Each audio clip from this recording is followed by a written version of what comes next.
menyatakan keyakinan Anda. Jika keyakinan tidak diuji, maka keyakinanlah yang akan menguji Anda. Pada sebuah hukum keyakinan, apapun yang Anda yakini dengan penuh akan menjadi kenyataan. Anda selalu berjalan sesuai dengan keyakinan Anda.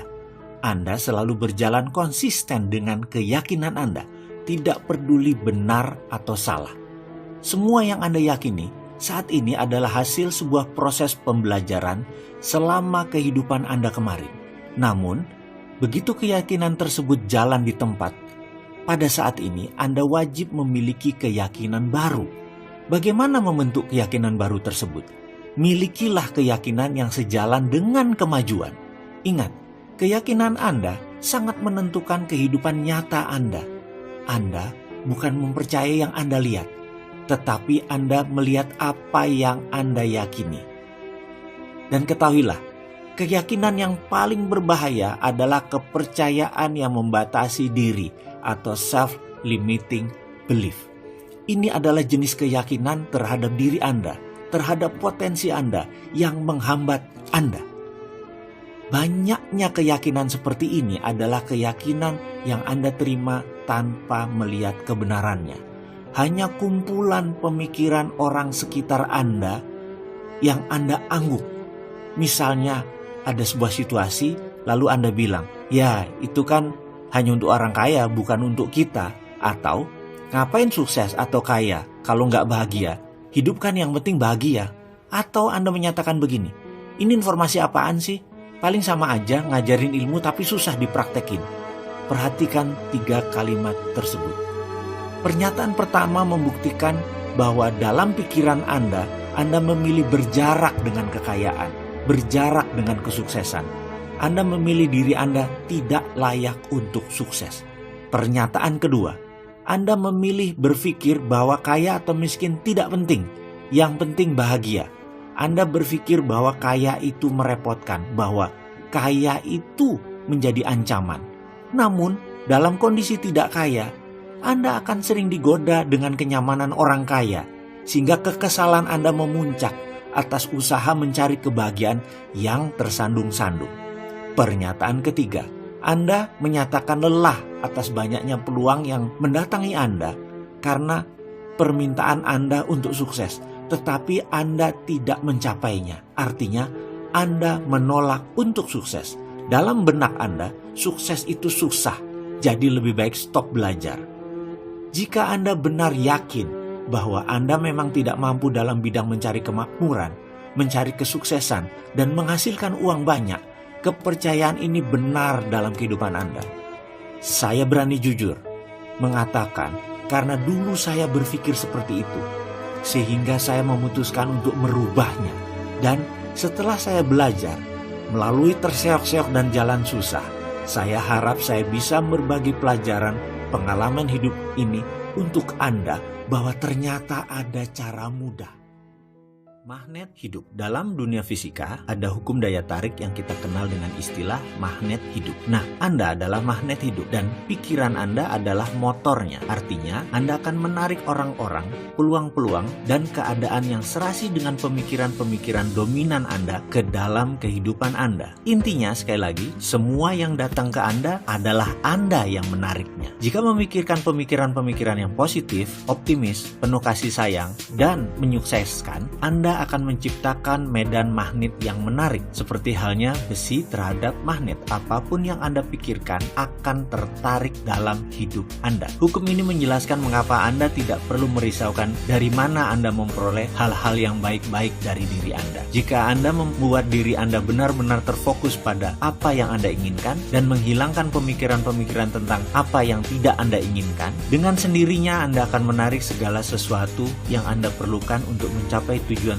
Anda. Tepat ketika Anda sudah siap menerimanya. Ubahlah cara berpikir, maka Anda dapat mengubah hidup Anda. Sebaiknya Anda memilih dan memilah pikiran-pikiran tersebut. Orang-orang yang berhasil adalah mereka yang berpikir dengan lebih efektif dibandingkan mereka yang tidak berhasil. Mereka menghadapi kehidupan mereka, hubungan-hubungan mereka dengan orang lain, tujuan-tujuan hidup mereka, masalah-masalah mereka, dan pengalaman-pengalaman mereka dengan cara berbeda dengan orang lain. Mereka menaburkan bibit lebih baik dan dan sebagai akibatnya akan menuai kehidupan yang lebih baik pula. Jika belajar bagaimana cara berpikir dan bertindak layaknya orang sukses, orang yang lebih bahagia, dan orang yang lebih makmur, Anda akan dengan segera dapat menikmati kehidupan serupa dengan kehidupan mereka. Ketika sudah mampu mengubah cara berpikir, Anda akan dapat mengubah kehidupan Anda. Caranya bagaimana? Caranya dengan melakukan ketidakmungkinan yang disegerakan. Seperti yang sudah kita bahas sebelumnya, dalam dunia komputer kita mengenal istilah hardware dan software. Otak kita, tubuh kita adalah hardware, sementara cara kita berpikir adalah software. Software itu terbagi dua, ada OS atau operating system dan ada aplikasi. Misalnya operating systemnya adalah Microsoft Windows, aplikasinya adalah Adobe Photoshop. Maka kita bisa menggunakan software tersebut untuk mengubah-ubah foto sesuai keinginan kita. Nah, dalam kehidupan ada software aplikasi juga, misalnya software bahagia, software sehat, software sukses, software santun, dan lain sebagainya. Manusia terlahir tanpa software aplikasi. Perjalanan hidupnya lah yang membuat berbagai macam software tadi secara perlahan dipasang dengan peristiwa-peristiwa berulang dan berbagai informasi yang mengelilinginya. Yang menjadi masalah biasanya adalah OS atau operating systemnya tidak bisa mengaplikasikan softwarenya. Misalnya OS-nya Android, aplikasinya Corel Draw. Itu tidak akan bisa jalan programnya dengan baik. Dalam kehidupan, operating system adalah sistem keyakinan Anda atau belief system Anda. Adapun sukses, bahagia, sehat, senyum, musik, olahraga, bekerja, memasak, ikhlas, ringan tangan adalah software yang harus diinstal, yang harus masuk dengan sengaja, dengan pilihan sadar. Yang menjadi pertanyaan sekarang, kenalkah Anda dengan operating system Anda? Kenalkah Anda dengan belief system Anda? Kenalkah Anda dengan software aplikasi Anda? Hal ini mungkin menjawab banyak pertanyaan pribadi. Kok saya sudah ikut workshop motivasi tapi nggak berubah apa-apa sih? Kok saya sudah sering ikut pengajian dan taklim, ternyata saya juga nggak bisa ikhlas tuh? Kok saya sudah belajar dari buku The Secret, Rhonda Byrne, tetap aja nggak pengaruh apa-apa? Kok saya sudah banyak ikut pelatihan malah jadi bingung sih? Mari kita lihat ke dalam diri kita sebentar. Jangan-jangan bukan aplikasinya yang salah, tetapi operating system kita yang tidak cocok. Persiapkan diri Anda untuk masuk lebih dalam guna mempelajari millionaire mindset dan prosperity conscious ini. Apa yang selanjutnya akan Anda lalui bukanlah hal yang tidak sengaja. Ini bagi sebagian orang adalah ketidakmungkinan yang disegerakan. Bagi sebagian orang lainnya, ini adalah jawaban yang dicari. Suatu hari, sehabis olahraga, istri saya nyeletuk, "Ya, sudah deh, nggak usah ikut pilates sama bunda ya, nggak konsen deh kayaknya." Kebetulan saya memang ingin membentuk perut rata, dan katanya gerakan pilates sangat efektif untuk membuang lemak di perut. Yang jadi masalah buat saya, atau buat istri saya kali ya, di dalam olahraga bersama tadi instruktur pilatesnya cuantik dan orang terkenal, yaitu sahabat istri saya, seorang artis papan atas. Jadi daripada nggak konsen, lebih baik daftar di fitness club dekat rumah aja. Demikian komentar istri saya. Ya sudah, saya nurut saja, aman, hemat waktu, dan pastinya nggak membuat istri deg-degan. Dan kalau dipikir-pikir, memang membentuk perut rata ini benar-benar sulit. Rasanya sudah seminggu 3 kali melakukan sit up dan do the 100 dengan pilates. Tetap saja lemak sekitar perut sulit hilang, dan itu sudah tahunan saya lakukan. Sculpturing atau memahat diri sebagai motivasi sehat benar-benar harus sabar. Waktunya bisa tahunan dan harus terus dipertahankan. Olahraga itu persis seperti perkawinan. Kita pertahankan terus selamanya, bukan hanya sesekali. Bayangkan, membentuk tubuh agar otot terlihat pas menempel pada tulang kita itu sulit, padahal bukan membentuk tubuh seperti otot binaragawan. Kita hanya ingin hilangkan lemak, kita ingin badan kita kering, semacam Bruce Lee deh, lakukan otot keluar secukupnya. Nah, apalagi membentuk pikiran. Gak gampang loh membentuk pikiran. Bagaimana olahraganya? Benar, selain tubuh, ada satu hal yang juga harus dibentuk dengan indah, yaitu pikiran. Untuk membentuknya, kita lebih lama daripada memahat tubuh karena wujudnya tidak terlihat langsung, tapi terasa. Bagaimana membentuk pikiran yang selalu indah, selalu positif? Bagaimana membentuk pikiran selalu riang? Bagaimana mendapatkan rezeki selalu mudah? Tanamkan pikiran dalam benak Anda bahwa Anda adalah sebuah mahakarya. Itu yang dimulai. Oke, kita mulai dengan apa? Tanamkan dalam pikiran bahwa Anda adalah sebuah mahakarya. Anda pasti tahu kota Florence di Italia terdapat sebuah museum istimewa yang sengaja dibangun bagi sebuah patung David yang diciptakan oleh Michelangelo beberapa ratus tahun yang lalu. Patung itu barangkali termasuk sebuah karya patung paling indah di dunia. Banyak pengunjung yang berkomentar ketika berada di sana secara fisik di dalam ruangan bersama patung tersebut bahwa ini adalah sebuah pengalaman yang tidak akan pernah terlupakan. Cerita tentang pembuatan patung David sangat menarik dan mengandung pelajaran berharga. Dulu, Michelangelo diminta secara khusus oleh keluarga Medicis untuk menciptakan sebuah patung yang akan diletakkan di alun-alun kota Florence. Keluarga Medicis merupakan salah satu keluarga kaya raya dan terpandang di Italia pada zaman tersebut. Sebuah pesanan khusus dari keluarga Medicis bukan berarti sebuah tugas sederhana, tapi sebuah kehormatan besar. Pesanan seperti itu juga sebuah tugas yang tidak dapat ditolak oleh siapapun. Selama 2 tahun penuh, Michelangelo mencari sebongkah batu yang dapat dia pergunakan untuk menciptakan sebuah mahakarya bagi keluarga Medicis. Akhirnya di pinggir sebuah jalan di Florence, separuh tertutup semak belukar dan tertimbun lumpur, dia menemukan batu yang dia inginkan. Sebongkah batu pualam besar di atas sebuah titian kayu. Batu tersebut bertahun-tahun sebelumnya telah diangkut dari pegunungan, tapi tidak pernah dipergunakan orang. Michelangelo telah melalui jalan itu berkali-kali, tetapi kali ini dia berhenti dan menatap batu tersebut lebih dekat lagi. Ketika dia maju mundur mengamati bongkah pualam tersebut, dengan jelas dia mendapatkan bayangan patung David dan melihatnya di dalam batu tersebut secara utuh, secara keseluruhan. Sang seniman pun dengan segera membawa bongkahan pualam tersebut ke studionya yang cukup jauh dari tempat batu tersebut. Dia kemudian memulai pekerjaan yang panjang dan berat, yaitu memalu dan memahat. Diperlukan 2 tahun penuh baginya untuk bekerja menciptakan gambaran kasar batu tersebut. Dia kemudian menyisihkan palu dan pahatnya dan menghabiskan 2 tahun lagi memoles dan menghaluskan sampai patung itu benar-benar siap. Pada saat itu Michelangelo adalah pematung terkenal. Kabar bahwa dia sedang mengerjakan sebuah pesanan khusus dari keluarga Medicis telah menyebar seantero Italia.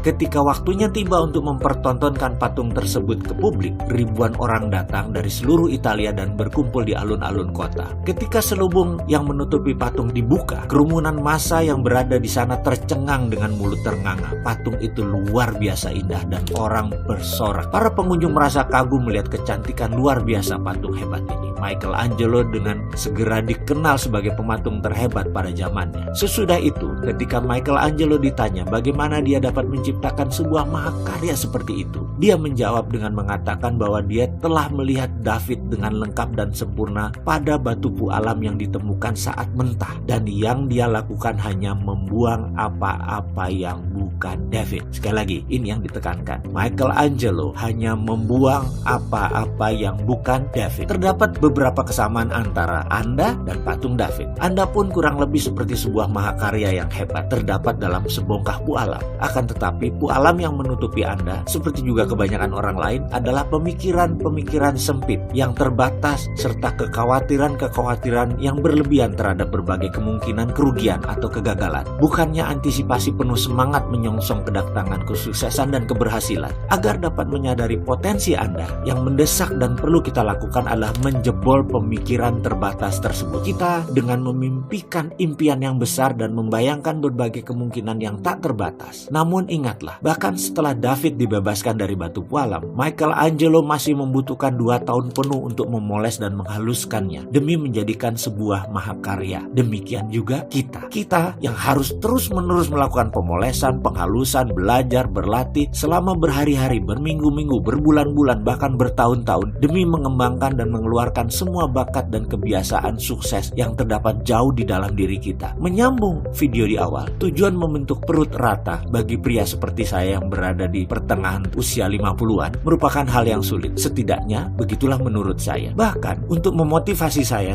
selalu mengatakan memasang target mirip dengan mereka yang seusia saya namun memiliki badan yang fit. Mereka itu adalah seperti Tom Cruise, Brad Pitt, Shah Rukh Khan. Mereka seumur dengan saya dan mereka idola saya. Aneh memang, menurut pendapat beberapa teman, saya memasang foto-foto mereka hanya untuk memotivasi, hanya untuk membentuk tubuh saya. Demikian juga foto-foto orang-orang sukses yang kaya, yang sejahtera, yang hidupnya lebih bahagia, yang hidupnya lebih soleh, itu pun terpampang banyak di rumah saya demi membuat pikiran saya seperti mereka. Itu adalah cara memotivasi diri agar rajin olahraga dan agar rajin membentuk efek pikiran yang sehat. Untuk memahat tubuh, untuk memahat pikiran, semua memerlukan motivasi. Lalu bagaimana agar pikiran lebih cepat terbentuk? Saksikan video berikutnya. Layaknya seorang Michelangelo dalam membuat patung David, dia membuang apa-apa yang bukan David. Ya, artinya kita perlu membuang apa-apa yang buruk buat pikiran. Celetukan negatif, komentar sinis, bicara kasar, berprasangka buruk, itu semua bukan mahakarya. Itu bukan Anda, itu bukan kita. Sebaiknya pikiran-pikiran seperti itu dibuang, kemudian dipoles dan diasah dengan perilaku yang baik. Jangan pernah dipakai lagi semua hal-hal yang negatif. Penting untuk diingat, satu-satunya hal di jagat raya ini yang dapat kita kendalikan secara penuh hanyalah pikiran kita. Sekali lagi, satu-satunya hal di jagat raya ini yang bisa kita kendalikan secara penuh hanyalah pikiran kita. Anda dapat memutuskan apa yang ingin Anda pikirkan dalam menghadapi suatu tindakan tertentu. Pikiran Anda dan cara Anda menginterpretasikan kejadian apapun akan mendorong terbentuknya perasaan Anda, baik positif atau negatif. Pikiran dan perasaan Anda akan membawa Anda pada tindakan-tindakan yang kemudian Anda ambil dan menentukan hasil yang nantinya akan Anda peroleh. Semuanya bermula dari pikiran Anda. Pikiran yang positif menunjang kehidupan. Pikiran seperti itu akan memberi kekuatan bagi Anda, membuat Anda merasa lebih tangguh dan percaya diri. Pikiran-pikiran yang positif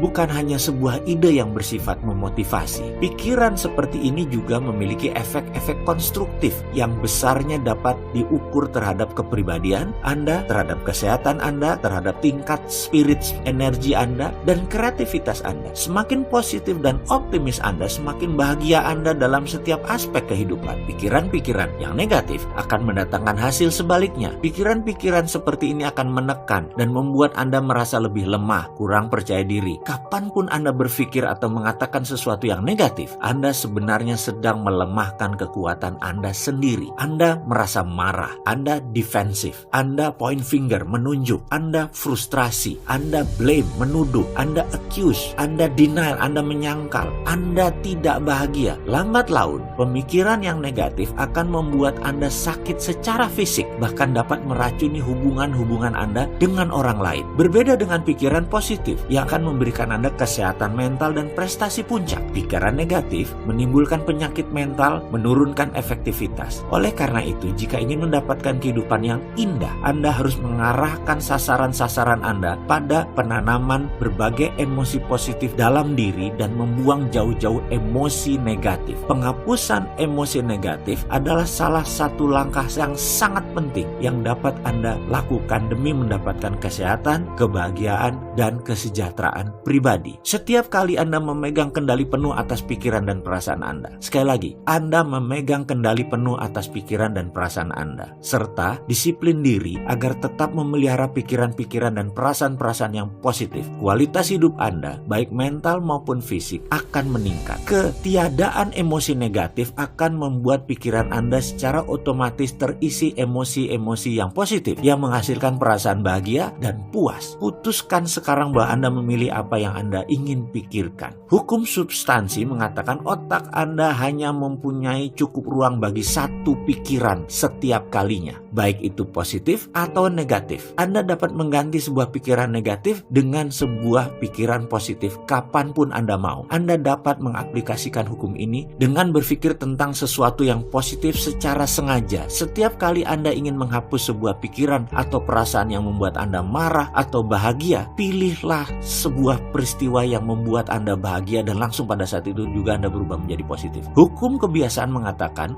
pikiran atau tindakan apa saja yang Anda lakukan secara berulang-ulang pada akhirnya akan menjadi suatu kebiasaan baru. Jadi setiap kali Anda bereaksi dan berespon secara positif, Anda sebenarnya sedang mengendalikan pikiran bawah sadar Anda. Dengan segera, hal ini akan tumbuh menjadi sebuah kebiasaan yang otomatis akan Anda lakukan, sehingga berpikir dan berperilaku dengan cara tersebut membuat Anda menjadi hidup lebih positif, lebih bahagia, lebih mudah. Dengan tekad yang keras dan pengulangan terus-menerus, Anda akan mendapatkan perilaku baru, mengembangkan kebiasaan berpikir baru, dan bertindak dengan cara yang baru. Dengan menerapkan hukum kebiasaan, yaitu pengulangan, Anda akan dapat menjadi seseorang yang benar-benar positif, dan Anda dapat mengubah hidup Anda dengan membuang apa-apa yang bukan David berulang-ulang. Itu adalah polesan, itu adalah penghalusan. Anda sudah menjadi mahakarya sekarang.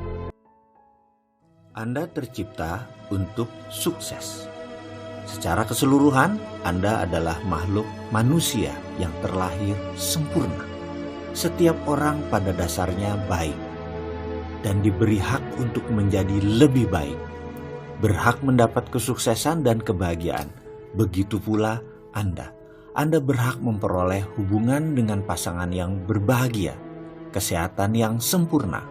Anda berhak untuk memperoleh pekerjaan yang layak, dan kehidupan berkecukupan dengan limpahan finansial. Ini semua hak asasi Anda. Semuanya adalah paket yang Anda sudah miliki sejak awal. Anda diciptakan untuk mendapatkan kesuksesan. Anda didesain memiliki self-esteem atau rasa percaya diri. Anda diciptakan memiliki self-respect atau hormat atas diri sendiri, kebanggaan atas diri sendiri. Anda adalah masterpiece, sebuah mahakarya yang tidak ada duanya. Tidak ada yang sama persis dengan Anda.